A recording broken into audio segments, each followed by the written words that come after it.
Je l'ai fait! Je ne suis pas complètement en retard pour parler d'une sortie. C'est une araignée ou ça? Ou quoi ça? C'était pas une araignée, je suis rassuré, parce que c'était beaucoup trop gros. Je ne suis pas complètement en retard pour parler d'une sortie, et c'est une très bonne chose, parce que j'avais très envie de voir ce Pinocchio de Guillermo del Toro. Déjà parce que Guillermo del Toro est un de mes réalisateurs préférés, tout simplement, et parce que j'aime vraiment beaucoup le stop motion.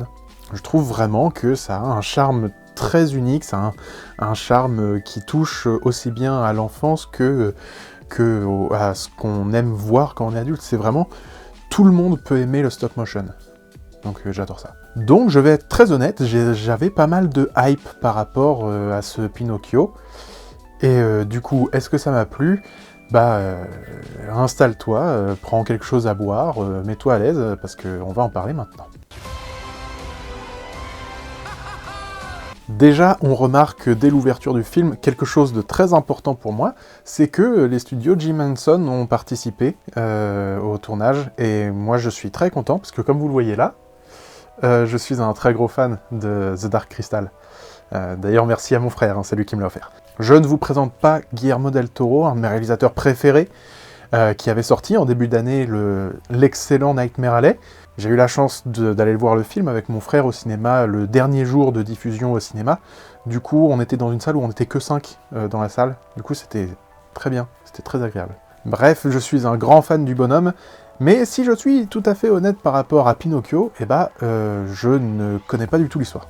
Je ne suis pas allé chercher avant de regarder ou quoi que ce soit, même après, je ne suis pas allé vérifier, parce que voilà, parce que je fais ce que je veux. Et je n'ai pas de souvenir particulier du Pinocchio de Disney. Apparemment, je l'ai vu quand j'étais petit, mais c'était il y a tellement longtemps que j'en ai aucun souvenir. Déjà que de base, j'ai pas une mémoire de ouf, mais alors les trucs de quand j'étais petit... Et je n'ai pas non plus vu la dernière version que Disney a sortie, réalisée par Robert Zemeckis, parce que j'en avais rien à faire. Très honnêtement, je m'en foutais. Bref, j'ai vu le film de Guillermo del Toro, et vous voulez absolument mon avis, parce que je suis un petit peu une sorte de guide en termes de bon goût cinémalistique. J'imagine que vous, contrairement à moi qui suis un débile profond, vous connaissez l'histoire de Pinocchio. D'après mon frère, qui a regardé le film avec moi, l'histoire a été rabotée, il était très fier de cette blague, donc l'histoire serait un peu différente en tout cas. Déjà, l'histoire se passe dans une Italie fasciste sous le contrôle du Duce, le Mussolini, et on voit du coup tout au long de l'histoire la présence, pas forcément toujours ostensible, mais il y a une affiche en fond, il y a quelque chose qui nous rappelle que on est dans cet enfermement du fascisme qui écrase et qui t'oblige à penser de cette façon-là. Le début du film se passe autour de la relation entre Geppetto et son fils, donc une situation idyllique, où tout est parfait, tout est beau, tout est joyeux, même si le contexte justement de l'Italie fasciste reste présent et est en fond une menace. Nous arrivons ensuite à la mort du fils de Geppetto, la chute, le désespoir de Geppetto, jusqu'à ce qu'il crée Pinocchio, le petit pantin de bois qui ressemble à un petit garçon. Une fée donnera vie à Pinocchio dans une scène qui est vraiment magnifique. Pourrais-tu m'aider à le guider sur le chemin de la sagesse? Et ensuite, on va suivre les aventures de Pinocchio à travers l'Italie fasciste de Mussolini. J'en dis pas plus parce que soit vous connaissez l'histoire de Pinocchio et vous savez ce qui va se passer pour la plupart des trucs, soit je risque, j'ai pas envie de vous priver de la découverte des choses, donc voilà. Et puis de toute façon, je suis le seul pécor à pas avoir de souvenirs de Pinocchio, donc on s'en fout quoi. Alors, mon avis sur le film, je pense que vous doutez, vu comment je présente un peu les choses, que mon avis n'est pas négatif. Et effectivement, j'ai adoré le visionnage de Pinocchio. Déjà, d'un point de vue purement visuel, les personnages, les décors, tout est absolument magnifique, il y a des matte paintings en fond qui sont sublimes, c'est magnifique. C'est vraiment, d'un point de vue visuel, on se régale. On a le plat, la sauce, le petit pain pour saucer, on a tout. Hein. C'est magnifique. C'est vraiment, j'en ai pris plein les yeux. J'étais très content. Moi, j'étais au spectacle. Hein. J'étais tout content. L'animation est vraiment réussie, ultra fluide, mais en même temps tout en gardant le charme du stop motion. De toute façon, moi, je vous l'ai dit déjà auparavant, j'adore le stop motion, donc voilà. Et ça m'a vraiment plu de voir une telle qualité d'animation. Il y a assez peu d'objectivité dans cette review, ok, désolé. C'est une remarque assez moyenne, mais j'ai l'impression que c'est un film pour les petits et les grands. Vraiment, j'ai envie de dire que c'est un film où on prend du plaisir, je pense quand on est enfant, parce qu'il y a des blagues pour nous, mais il y a aussi, et puis c'est mignon, c'est beau et tout, mais en grandissant, il y a aussi des sujets intéressants, honnêtement, il y a des blagues qui sont quand même drôles, il y a un running gag avec Sébastien J. Cricket, qui est un running gag avec lui qui m'a fait rire vraiment à chaque fois. Mais je pense en même temps que plus on grandit, plus on apprécie ce film qui est déjà sur certains points vraiment touchant, et qui est en même temps j'ai vraiment juste le mot beau hein, quand je pense à ce film. Là, j'étais en train d'essayer de retrouver ce que j'avais écrit, mais vraiment il y a juste beau qui s'affiche en gros dans mon cerveau, parce que c'est beau, c'est bien filmé, c'est...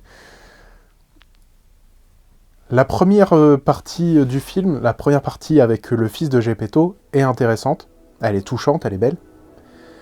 Mais une fois qu'il meurt et qu'on arrive sur l'arrivée de Pinocchio, la mise en place de l'intrigue et tout, de l'avancée de l'histoire, est un peu... pas difficile, mais honnêtement... Alors ça a peut-être à voir avec le fait que je n'aime pas beaucoup les enfants, mais du coup, Pinocchio a vraiment un comportement d'enfant qui joue, qui s'amuse de tout, qui découvre tout. Ça m'a un peu saoulé cette partie-là. Honnêtement, le début de l'histoire de Pinocchio m'a fait chier. Mais, les mots sont violents. J'ai pas pris mon pied à ce moment-là, mais je me suis accroché. Ça valait le coup d'avoir 5-10 minutes qui sont un peu molles, un peu chiantes, parce que le reste est vraiment super. Mais vraiment, pour moi, il n'y a que le début de l'arrivée de Pinocchio qui est un point noir, un point gris foncé du film, tellement le reste est de qualité, quoi. Il y a une scène, par contre, il y a plusieurs scènes qui m'ont fait énormément plaisir, par contre, qui m'ont vraiment donné une grosse vibe Tim Burton, à un point tel que vraiment, je m'attendais presque à ce qu'on tombe sur Junon. Si vous avez vu le film, ou si vous voyez le film plus tard, vous saurez de quel moment je parle. Ça fait vraiment plaisir, en plus, parce que c'est vraiment la meilleure période de Tim Burton. Bref, je trouve que c'est une fable sur l'amitié, sur l'amour, qu'il soit familial ou amical. C'est vraiment une belle histoire qui est vraiment touchante, une histoire qui parle également de deuil, hein, évidemment, hein, l'histoire de Pinocchio est liée à ça. C'est une histoire qui est touchante. Ce qui était particulier, c'était qu'en regardant le film, j'ai eu une sensation quasiment nostalgique. J'ai eu comme l'impression de regarder un film que j'avais déjà vu avec ma famille, quand j'étais petit, en période de Noël, avec la neige qui tombe dehors, avec un petit chocolat chaud. Vraiment, j'ai eu une sensation ultra chaleureuse et agréable en regardant ce film. Une sensation de petit cocon de réconfort. Et vraiment, rien que pour cette sensation, je sais pas si beaucoup de monde l'ont vécu comme ça, mais si vous pouvez avoir cette sensation, regardez ce film, parce que vraiment, c'est super agréable. Bref, voilà, c'était une critique ultra objective et pertinente de ce film, Pinocchio, de Guillermo del Toro. Comme je l'ai dit, hein, j'adore Guillermo del Toro, j'adore le stop motion, donc il y avait assez peu de chances que ce film ne me plaise pas. Et finalement, j'ai adoré le film. Donc voilà, oui, on peut parler vite fait des chansons qui sont nulles, mais voilà. Voilà, j'espère que cette vidéo vous aura intéressé, vous aura plu, vous aura diverti, vous aura ce que vous voulez. Et je vous dis à bientôt. N'oubliez pas de vous abonner, de me dire ce que vous avez pensé du film en commentaire, ou de si vous avez envie de le regarder. Et voilà, suivez-moi sur les réseaux sociaux. Et à bientôt!